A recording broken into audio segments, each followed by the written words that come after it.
Over 2,000 years ago, a Greek lawmaker and politician advised his followers to put more trust in nobility of character than in an oath. We're about to find out whether this age-old equivalent to actions speak louder than words is the secret to earning trust in 2011. Why should we care?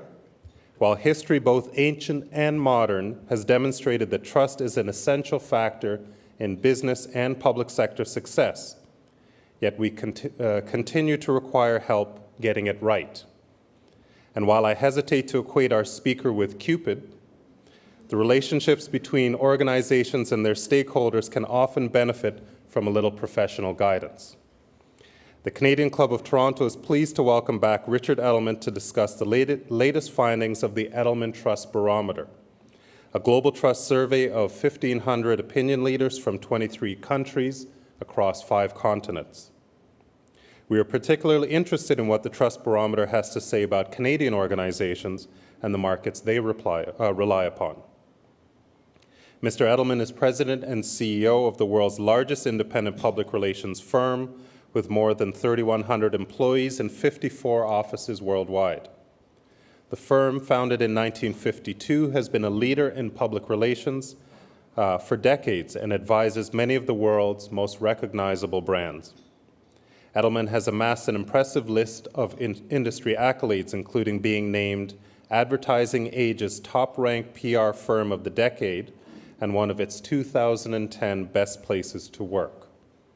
In 2009, PR Week named Edelman PR Agency of the Year and Large Agency of the Year for the 3rd consecutive year. Mr. Edelman has presided over the agency since 1996.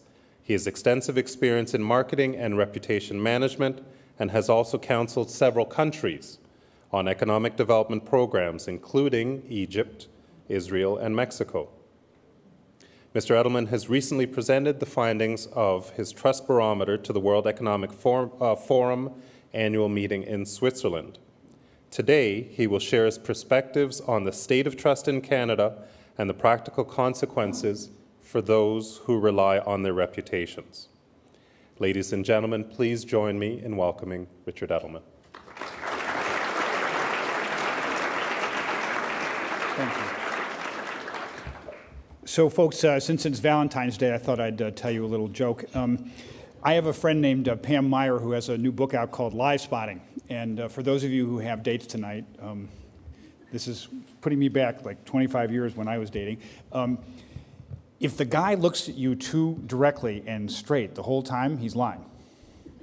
I just want to put that into your mind for tonight as he tells you all those wonderful things, but if he looks at you just consistently and doesn't even look away ever, it's lying. Anyway, there are more stuff in Live Spotting that you should read about before you go on your hot date tonight. I'm just advising you. This has nothing to do with trust, but maybe it does, actually, down deep, because maybe it's at the core of all of this. Okay, so today I'm going to talk to you about the study that we've done now for a decade. It's an interesting time to be coming to Canada because you've just had the rejection of the potash merger bid. Also, the Toronto Stock Exchange, I gather, is being romanced by those rogues in London. I was at dinner last night with a certain Diane Francis who was railing against said merger. I have no opinion, which is a good thing. If you're in PR, it's sometimes better just to be quiet. But anyway, it's a good time to be discussing Brand Canada, to be discussing trust in business in Canada, and a way forward. So let's just start out with the proposition that, that this slide better work. Okay, it does work. That's good. It's doing a study of opinion elites. This is not a mass survey. I just want to underline that. It's people $75,000 to $100,000 of income. It's people with college plus education, the media attentive sort, meaning 3 to 4 media a day, so not your average Joe. But it's important because we've done this over a decade, and we actually can see changes in the market. So that's the data set. And we do it in 23 countries. Now, over the decade, here's what we've seen. It started out, we started doing this survey actually because of the battle in Seattle, where the NGOs took it to the streets and smashed store windows and said, globalization was terrible. And we actually found that NGOs were a very important force in global governance. In fact, we termed the phrase the fifth estate in global governance. If the press is the fourth estate, NGOs are the fifth estate. In the middle of the decade, the most profound finding was that people were relying increasingly on colleagues at work, person like yourself. They were moving away from traditional authority sources. They were moving away from government, away from CEOs, because the Facebook phenomena, the whole idea somehow that I'm going to get the straight stuff from my friends. At the end of the decade, we saw the rise of business to be the most trusted institution in global governance, and then the collapse of trust in business after the events of the fall 2008. So the rise and the fall, like Rome, except it will be rebuilt, hopefully. So that's a decade worth of work. What happened in the past year that was particularly significant? Some of this Canadian, you can see the mittens. We're on the anniversary of Canada's first gold. That was pretty emotional, I have to say, even for me as an American. I don't care much, but here we are. On ESPN, it was important at 6 a.m., I have to say. We had 5 big corporate crises last year, and every one of them was epicenter in the U.S. That's important. So, HP, BP, Toyota, Johnson & Johnson, Goldman Sachs, every one of those a leader in category, every one. And everyone disappointed the stakeholders around. Second important fact, the sovereign default that almost happened to 4 countries in Europe, really the first time in decades that we had, actually since the Asian crisis, but in Europe, really the first time since World War II. The continued joblessness, not just in the US, but in other markets, particularly in Europe. But on the positive side, the zoom forward of Brazil, the first time also that a G20 meeting was held not in a G8 country, so Korea hosted it. So those were the big factors. And of course, the Vancouver Olympics, let me not forget that. Where are we on trust? Let's start out with trust in business. And where does Canada fit in this? Canada falls in the middle. Canada's in the neutral section. It is neither in the sunshine states nor in the pessimistic. So let's start with the pessimists. The United States is now in the pessimist zone, along with so-called old Europe, UK, France, Germany. No, actually not Germany. UK, France, Russia. Germany moved to the center this year, miraculously, out of the malaise into the middle. At the sunshine area would be Brazil, India, China, and profoundly so. They're in the 70s, oftentimes 80s. If you look at this as a time series, what you see is that Canada generally stays in a fairly narrow band in sort of the 50% trust business zone. At the high point, you have the sunshine guys, the China, India in the 70s. In the lows, you have UK, France, Germany. But Germany broke out of that this year, and the US replaced Germany as a very sour place about business. We find it very interesting that trust in government in Canada is higher than trust in business. This is not a great thing for business. And I will just point out to you that trust in government in Canada is substantially higher than that of most of the Western nations. Substantially higher. So the US would be at 40, Germany would be at 30, UK would be mid-30s, etc. Trust in media. Very interesting again to see that Canada's trust in media has basically been maintained while there is substantial erosion of trust in media in the 2 sort of most comparable markets of the US and the UK. The argumentation is that in the other 2 markets, the tone has become much more politicized, much more fractionalized, factionalized, the so-called Bill O'Reilly factor you don't have. We'll lend you Glenn Beck anytime you want him. You can have him for good, in fact. You can even have Rachel Maddow. Now, this year, and it's very significant, trust in NGOs in Canada jumped substantially. And I'm going to link this to another data point later on in the presentation. Trust in NGOs in Canada is substantially above the global average. It is at the high point ever in the surveys that we've done. Our theory on this is that, in fact, it is a vote of no confidence in your other institutions, particularly in business. It is not that NGOs are so brilliant, it is that the others are not so brilliant. An important comparison point, if you take the four institutions, business, government, media, and NGOs, sum them and divide by 4 to get an average.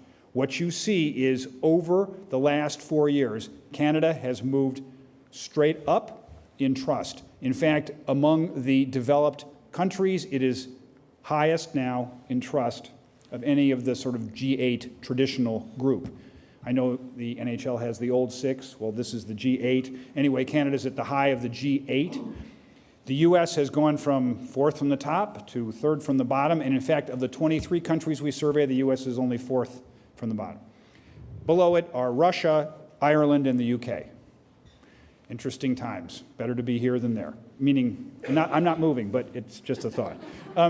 Now, you'll be very pleased to know, and you can sing "O Canada" or whatever else you want right now, but Canada is and still remains one of the top 3 places to have a global headquarters if you want trust as wind behind your sails. As a Canadian company, if you're RIM, Bombardier, SNC-Lavalin, and you're going into China or whatever, you have big trust advantage. Big trust advantage over American, over many of the European markets. And very important, trust in brand Canada is particularly high in the fastest growing markets in the world. So, in a Brazil, in a China, we're talking in the 80+%. Why? Social democracy, eco-friendly, good employer, etc. If I were RIM, I'd put that Canada thing all over me, but they just have not done that yet. Just take a look at this. Canadian companies are trusted by 7 out of 10 in China, Brazil, Germany, India, France, etc. It's a glorious record, and it's going north. It's going up. It's good. Now, who do Canadians trust? Interesting. They trust their own. You trust Canadians. You trust Japanese. You don't exactly trust Americans. What a shock. It's a real stunner. I feel terrible. You don't trust the BRIC countries at all. So in other words, a Brazilian company coming here, you don't trust. So that's the story. Tech. Tech is the angel. This is true around the world. Technology industry is #1 in trust in Canada. What's #2? Charlie, take a bow. It's the brewing industry. You love your brands. It's all good. But food and beverage follows. Retail follows that. What isn't good here? Well, I'm going to show you. Financial services, media, and I told you I had to do this. Insurance gets the bell around its neck for the worst of the year. So it used to always be media, but insurance sprinted it out at the end and passed as the least trusted industry in Canada. Manulife accepted. So what fell this year in Canada? Well, energy, pharma, and insurance. What didn't fall? Banks, miraculously. So, in fact, is it oil sands? Could be, for energy. We find this statistic remarkable, which is to say that trust in banks in Canada is just about exactly the same as it was before the crisis. Compare that to the drop in places like US, Germany, UK, Ireland. Trust in Ireland is the low. I couldn't believe we actually found 6% of people say they trusted banks in Ireland. But you got to have some data integrity. That's the truth. But Trust in banks went from number 3 institution out of 15 to number 15 out of 15 in the US this year. It's the least trusted of any. So that's pretty impressive. This is a really important slide. What are the constituent elements of corporate reputation? Well, quality products and services. Yep, got that, check. That's always been, of all the years we've done it, that's been the top. But what's the second? In most countries, well, transparent and honest business practices. Third is a company I can trust. Fourth is a place that treats employees well. But in Canada, what's the number one thing? Transparent business practices. That's the number one thing people are looking for. Second is product. Third is company I can trust. And fourth is employees. What's at the bottom? Delivers consistent financial returns to investors and innovation. We found that very interesting. We thought innovation would be quite high in Canada because of tech and what reputation, whatever. So what's changed? It used to be the top 3 box was superstar CEO, makes the numbers, quality products. So those two have gone down to the bottom. Now, this is also a very significant slide. The question we asked is, do you believe that companies need to create shareholder value in a way that aligns with societal interest, even if it comes at the expense of shareholder value? 82% of Canadians said, yes, that's correct. Yes, that's correct. We think you have to have purpose and profit. And if we have to look for one to sacrifice in favor of the other, purpose first, profit second. And because you're so trusting in your government, 3/4 of Canadians say that government has to step in to ensure that business behaves responsibly. The echo effect, even though Canada did not have the scandals that the US had, the echo effect onto Canada was to give reinforcement to the position that government has always had here, which is as a strong actor, particularly as a referee.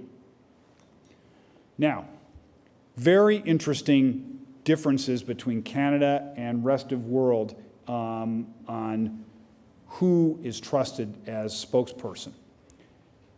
As true in the rest of the world. Academic, technical expert about a company, and an NGO rep. Now, what's different? In most other countries, a regular employee is something around 35 to 40%. In Canada, it's 91%. CEOs in the rest of the world is more like 40%. In Canada, it's 89%. Also, person like yourself, in some markets like the US, we see major drop-offs.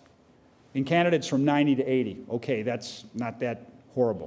But the point I want to make to you is it's not CEO alone, meaning you can't carry the game with CEO alone, but also you have quite high trust in chief executives. You haven't had maybe as many issues as we have south of the border. But I do want to point out to you that even so, the order of things has changed in the last 3 years. Even though a person like yourself has not come off that much, just note that it's now of the 8, the least, instead of being 3rd or 4th from the top. So you should not rely primarily on that which is what I call horizontal communication. It is a reinforcing, not a primary means of communicating.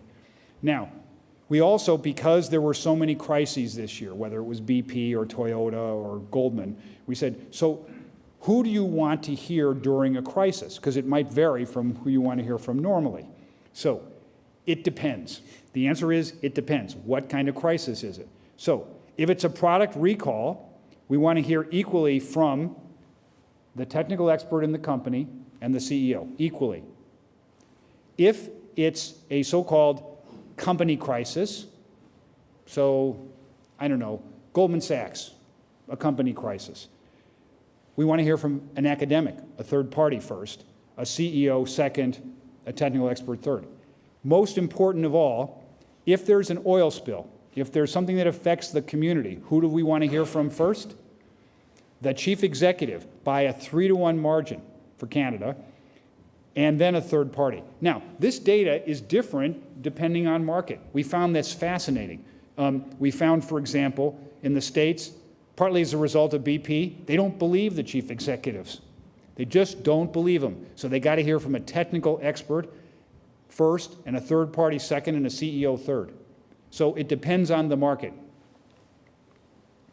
This is also very significant. The first year that we've seen out of 10, the first place people are going for news about a corporation is a search engine. What this implies is that people are going into the house of information through the door of search. Then, where do they go? Online news sources. And those online news sources tend to be brands, mainstream brands. So, in order, it's the Globe and Mail, it's CBC, then it goes to The Economist, The Star, etc. But it tends to be online brands with mainstream names. It is not the paper versions thereof. Also, fundamental to the understanding of trust today is skepticism. A Canadian needs to hear something 3 to 5 times before he or she believes it, from different people in different places.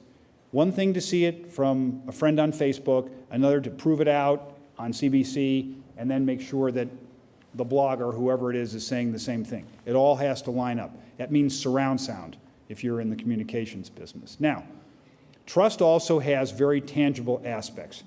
If you're thinking about your trust score in your head, what does it do for you? Well, first of all, it enables you to sell products. It allows you to be recommended to a friend or colleague, perhaps as a place to work. Now, what doesn't it do? It doesn't give you the incentive to buy shares. It's not enough. There has to be another reason to buy shares. But probably the most significant statistic of all, remember I just said that it takes you 3 to 5 times to hear or see something before you believe it? If you go into a crisis as a distrusted company, 63% of people in Canada say it only needs once or twice max for me to believe bad stuff about you. That's very important. Also, if you go in as trusted, and here Canadians are a little more skeptical than the average, if a company is trusted, it only takes once or twice for 40% of the people to hear it before they believe you. So trust is really transformed. Our argument is that the old mentality was what we call the trust fortress approach, where the basis was we're a company, our goal solely is to make money. What else do? We protect the brand at all costs. We stand alone. We can stand alone because we're company X and we have the brand that allows that. But most important of all, we control information. It's ours, it's not yours. Meaning we know, you don't, we'll let you know when and if we have to. What's changed? The new trust architecture is the purpose of business has changed from just profit to profit and purpose. You have to be part of a societal framework that works. Second, you now have to explain how it is that you make money. How do we price? How do we source? Do we have excessive leverage or not? Goldman Sachs' 69-page report the other day shows how they do proprietary trading, why they do it, how much of their clients' money is at risk. And the last point is engagement. Who are we talking with and when? It's every day, all day, and the idea is that, in fact, we're going to speak to an entire stakeholder community, not just to Bay Street or Wall Street. So, in fact, our argumentation is that business must align performance and purpose, that it must recognize that the new media landscape requires you to be in all 4 parts of the media cloverleaf, which is to say mainstream media, new media, social media, and owned media. Every one of your companies ought to consider having its own channel on the web and providing its own content if it knows about nutrition, if it knows about supply chain, if it knows about eco, be in the conversation. There's a new demand for CEO participation, not as the only play, but to be, particularly in crisis, face forward and responsible. And then finally, the idea that trust is really a protective agent, that it's a smart thing to invest ahead of time in a trusted reputation. So with that, I'd like to take any questions. Thank you.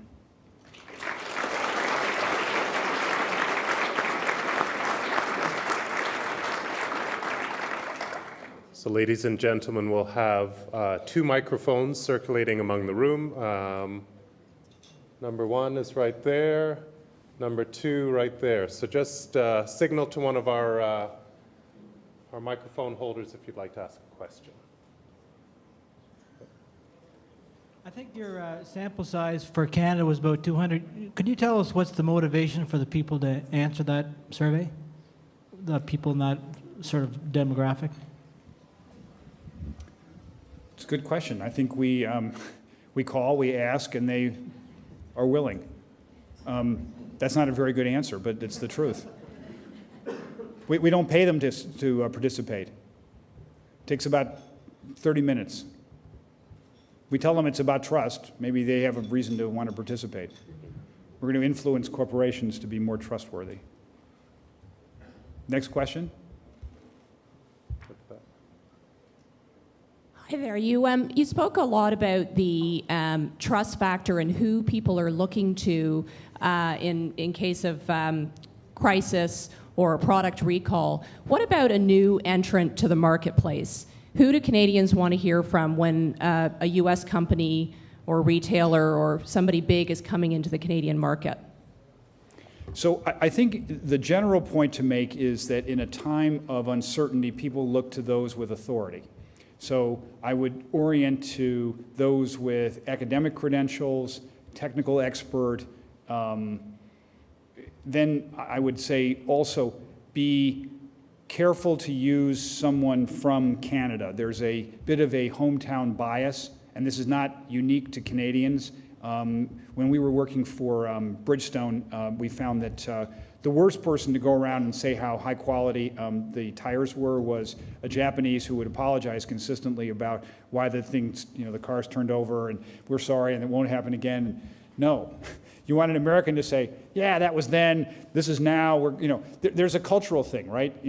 Canadians behave and talk in a different way than Americans or Japanese. So those are the piece of advice. Next. I was interested in your comment about the 4 cloverleaf of media and the role of traditional media still plays, because we tend to think, no, we can just dispense with traditional media. But also that the social media scores are so low, and yet it still remains part of the cloverleaf. I'm just sort of interested in the interaction between what is trusted and that role of traditional media still. So I think traditional media is being consumed differently. It's why in the cloverleaf I argue that there's mainstream and there's new, and they're both, they're sort of like this now, because that which is Globe and Mail and globeandmail.com is almost indistinguishable. The reality of social is it's almost more powerful as a mirror and as a recommender than as a primary source doc. So, for instance, Huffington Post gets 1/3 of its traffic directly from Twitter and Facebook.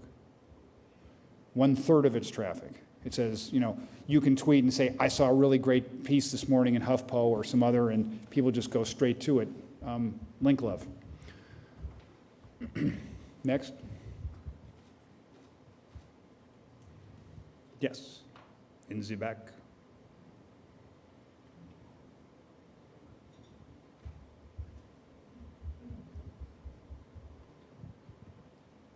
You had mentioned at one point that 82% of Canadians felt that the company had to have purpose and not just profit. How does that compare to respondents in other countries? Are we particularly altruistic, or do respondents in the UK and America feel the same way? We were very impressed by this. I'm going to bring this slide up.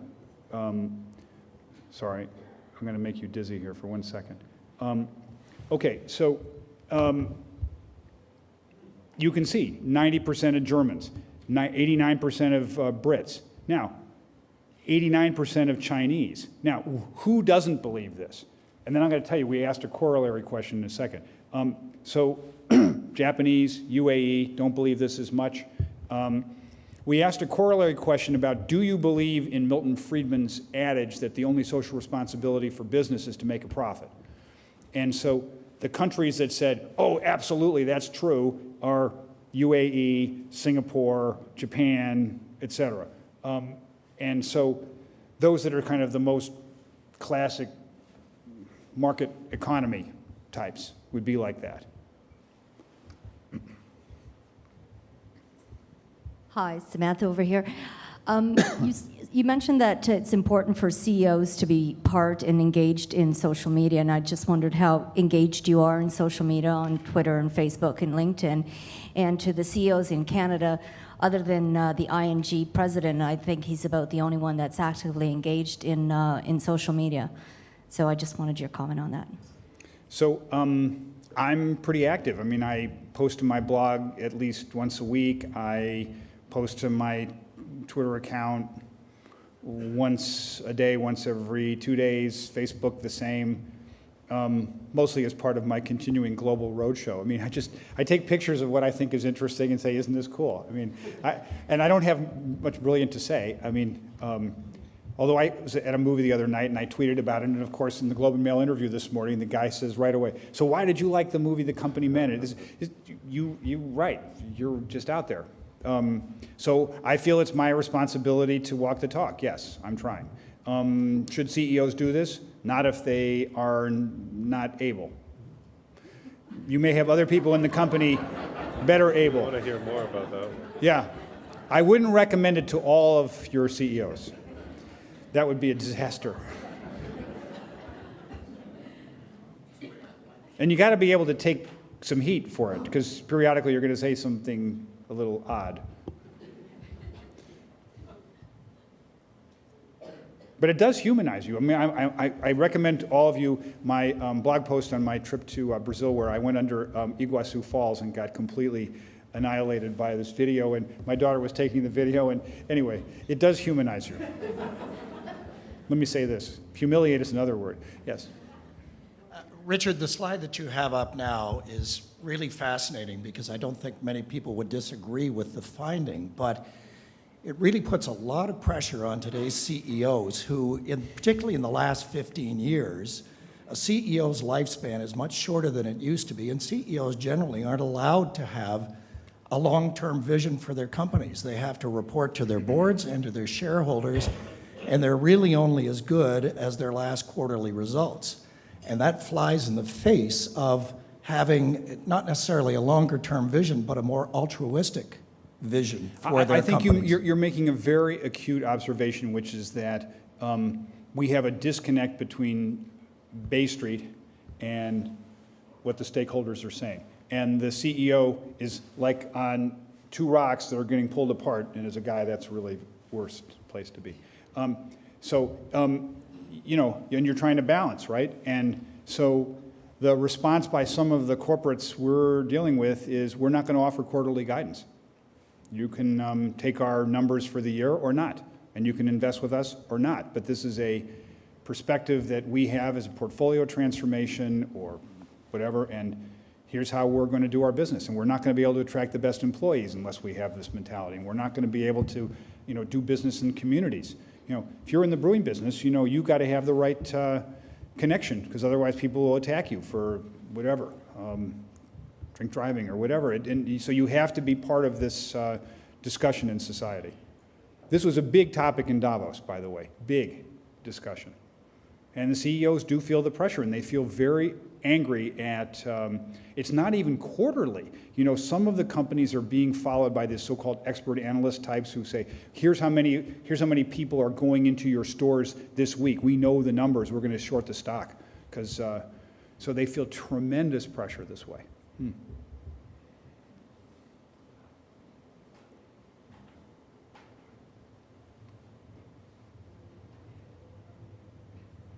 Thank you.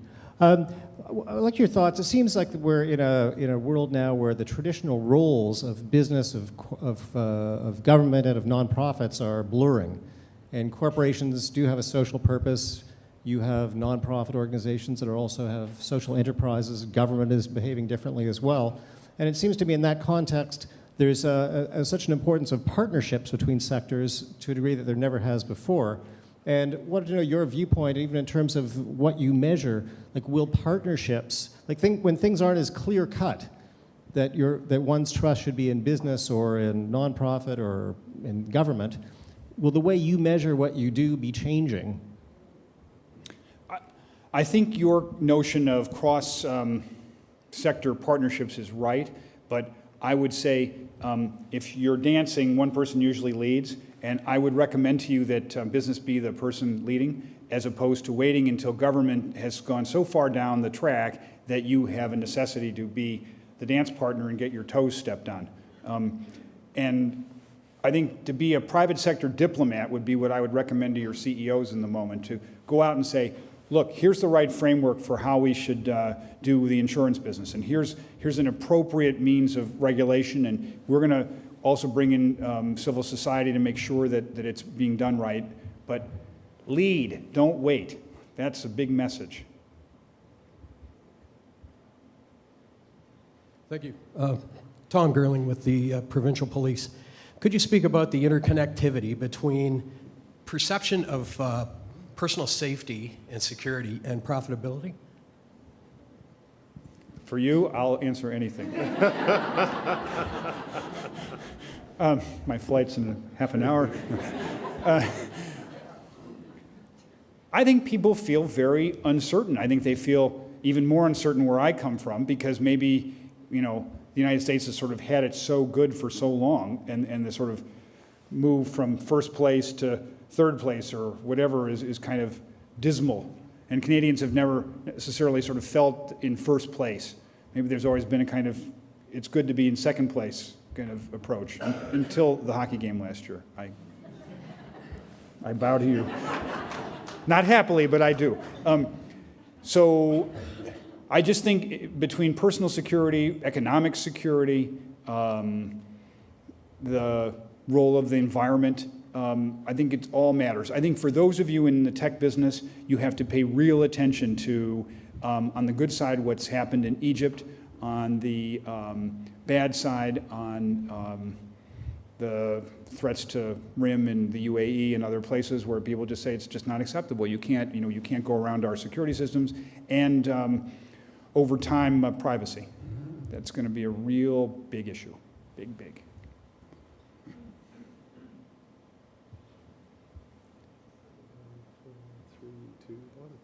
Okay. Thank you.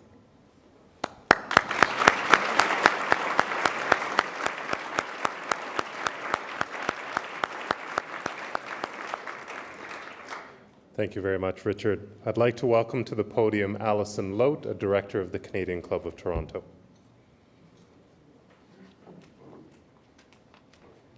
Thank you, Nick.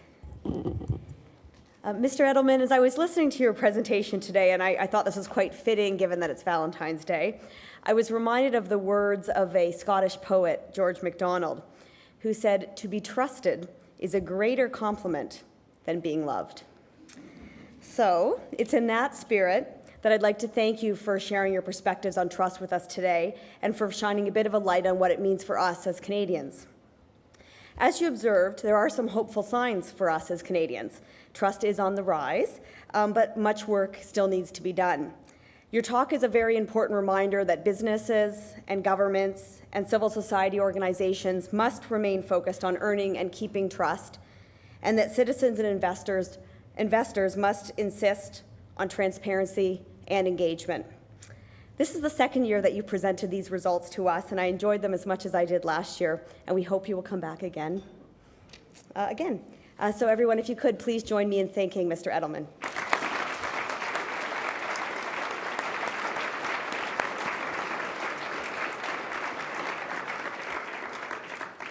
Thank you very much, Alison. Thanks again, Richard. Thank you to Edelman Public Relations for helping make this event possible. We'd also like to thank Rogers and 680 News for their ongoing promotion of Canadian Club events. Ladies and gentlemen, this meeting is now adjourned.